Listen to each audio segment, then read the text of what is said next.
Assalamualaikum warahmatullahi wabarakatuh.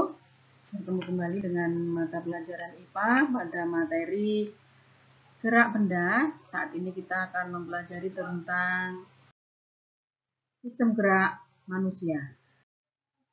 Sistem gerak manusia terdiri atas rangka yang tersusun dari atas yaitu tulang tengkorak, kemudian ada tulang dada, alat gerak atas yaitu tulang yang terdapat pada kedua tangan kiri dan kanan, dan alat gerak bawah yaitu pada tulang kaki. Rangka disebut alat gerak pasif karena rangka tidak dapat melakukan pergerakannya sendiri. Tanpa adanya otot yang menempel pada tulang, maka rangka tidak dapat bergerak.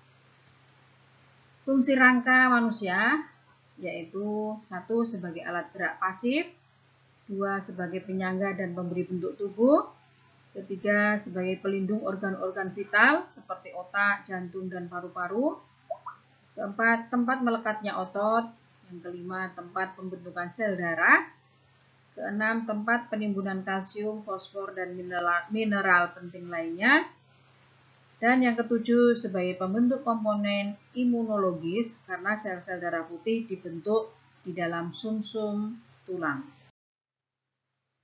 Pembentukan tulang dan macam tulang penyusun rangka manusia yaitu ada 3. Yang pertama tulang pipa, tulang pipih, dan tulang pendek.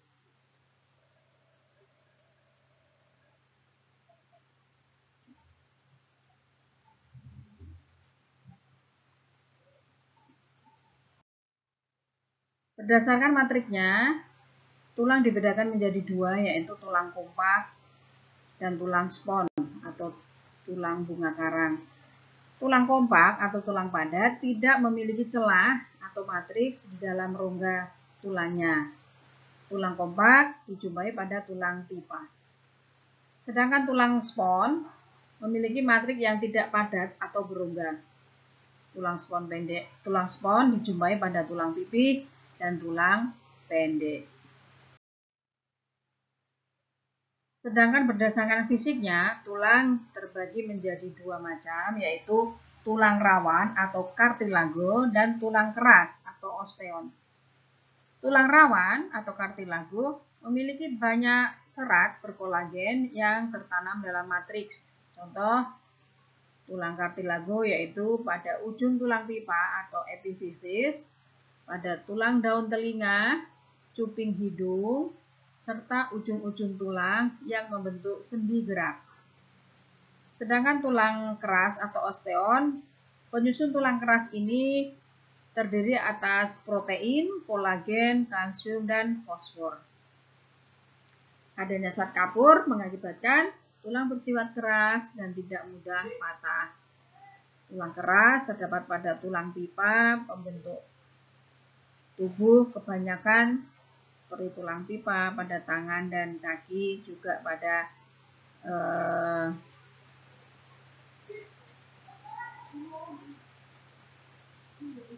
tulang-tulang belakang. Ini adalah gambar dari penampakan tulang tengkorak pada kepala kita, tampak samping dan tampak depan yang terdiri atas tulang ubun-ubun, kemudian ada celah-celah ini adalah merupakan sambungan tulang tengkorak, kemudian di bawah tulang dahi ada tulang tapis, tulang air mata, tulang hidung, rongga hidung, tulang pipi, tulang rahang atas, tulang rahang bawah, tulang rongga telinga, dan tulang pelipis.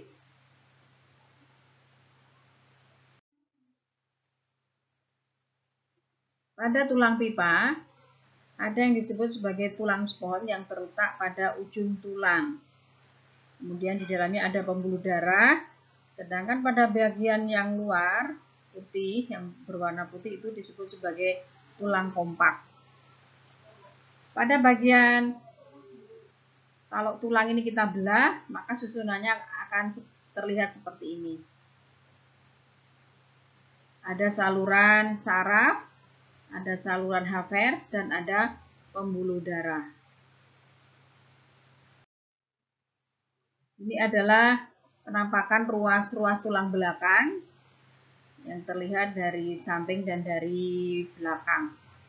Pada ruas-ruas tulang belakang terdapat 7 ruas tulang belakang, kemudian ada 12 ruas tulang punggung, ada 5 ruas tulang pinggang, ada 5 ruas tulang kelangkang, dan 4 ruas tulang ekor.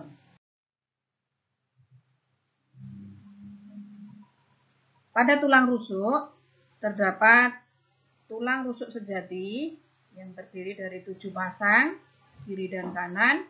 Kemudian ada tulang rusuk palsu berjumlah 3 pasang dan tulang rusuk melayang berjumlah 2 pasang. Pada bagian atas disebut sebagai tulang hulu, kemudian di bawahnya ada tulang badan dan ada tulang taju pedang atau tulang pedang-pedangan. Pada gelang bahu yang terdapat pada lengan kiri kanan kita, ini merupakan sendi peluru. Sendi peluru seperti ada mangkoknya, kemudian tulang lengan atas ini bisa digerakkan memutar. Kemudian di atasnya yaitu tulang selangka dan di bagian bawah disebut sebagai tulang belikat. Pada tulang pinggul, ya, ini adalah bagian dari posisi kita duduk. Itu ada 3 tulang yang saling berhubungan di situ, yaitu tulang pinggul, tulang kemaluan, dan tulang duduk. Tulang penyusun anggota gerak, yaitu anggota gerak atas yang terdiri dari tangan. Ada tulang lengan atas, kemudian ada tulang lengan bawah, yaitu terdiri dari 2 macam. Ada tulang pengumpil pada bagian atas dan tulang hasta pada bagian bawah. Kemudian ada tulang pergelangan tangan dan ada tulang jari tangan. Pada anggota gerak bawah, yaitu kaki, terdiri atas tulang paha, tulang tempurung lutut, tulang betis, tulang kering, tulang pergelangan kaki, tulang telapak kaki, dan tulang jari kaki.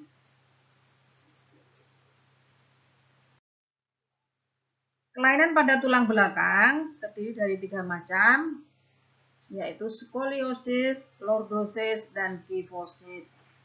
Ini terjadi karena kesalahan duduk yang bertahun-tahun sehingga terjadi kelainan pada tulang belakang. Skoliosis adalah tulang belakang yang membengkok ke kiri ataupun ke kanan. Sedangkan lordosis adalah tulang belakang yang membengkok ke depan. Sedangkan kyphosis adalah tulang belakang yang membengkok ke belakang sehingga terlihat bungkuk. Nah, makanya dari kalian perbaikilah posisi duduk ya, duduk yang siap itu seperti apa, walaupun kamu dalam keadaan santai, perbaikilah posisi duduk agar tidak terjadi kelainan di waktu yang akan datang. Pada posisi normal, tulang belakang terlihat seperti pada bagian gambar yang pertama, yaitu lurus. Sedangkan lordosis itu dia membengkok ke depan, kyphosis membengkok ke belakang, dan skoliosis ini membengkok. Jadi tulang belakangnya membengkok ke kiri ataupun ke kanan.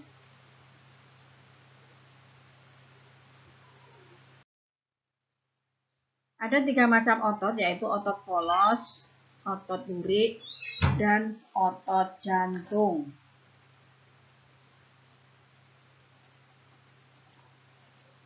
Perbedaan dari ketiga otot polos yaitu kita bisa lihat dari inti sel yang terdapat pada otot polos, ya, berbentuk gelendong, kemudian memanjang dan ujungnya runcing. Memiliki inti sel 1 dan terletak di tengah, tidak mempunyai garis melintang, bekerja secara involunter atau di luar kehendak, mempunyai kecepatan kontraksi yang lambat, dan tidak cepat lelah. Terdapat pada dinding penyusun organ-organ tubuh bagian dalam. Misalnya pada saluran pernapasan, saluran pencernaan, saluran reproduksi, pembuluh darah, dan getah bening. Pada otot lurik atau otot rangka mempunyai ciri-ciri yaitu berbentuk memanjang, silindris, dan ujungnya tumpul atau berserabut. Kedua, memiliki inti sel banyak dan terletak di tepi. Yang ketiga, memiliki garis melintang, bekerja secara involunter atau sesuai kehendak, mempunyai kontraksi cepat tetapi mudah lelah, dan menempel pada rangka atau tulang. Yang ketiga yaitu otot jantung, memiliki ciri-ciri yaitu berbentuk memanjang, silindris, serta serabut sel bercabang dan menyatu. Yang kedua, memiliki inti sel banyak dan terletak di tengah. Yang ketiga, terdapat garis melintang, memiliki diskus interkalaris, yaitu pertemuan dua sel yang tampak gelap jika dilihat dengan menggunakan mikroskop. Kemudian otot jantung bekerja secara involunter atau di luar kehendak. Kemudian kontraksi bersifat kuat dan berirama. Antara otot jantung terdapat cabang yang disebut dengan sinsitium. Yang terakhir, pada otot jantung terdapat pada dinding jantung. Untuk gambar yang pertama ini adalah otot-otot yang berpengaruh dalam kegiatan membuka dan menutup telapak tangan. Di sini ada otot pronatur teres dan ada otot quadratus. Pada gambar yang kanan terdapat lengan. Apabila kita lipat ke atas, maka di sini akan kelihatan otot bisep yang berkontraksi, sedangkan otot tricep berkontraksi dan otot bisep relaksasi.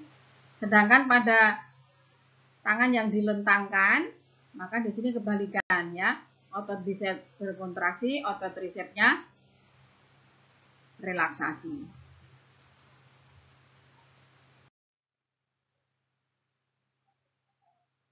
Sendi pada rangka tubuh kita dibagi menjadi 6 macam, yaitu sendi peluru, sendi putar, sendi luncur, sendi pelana, sendi engsel, dan sendi kondiloid.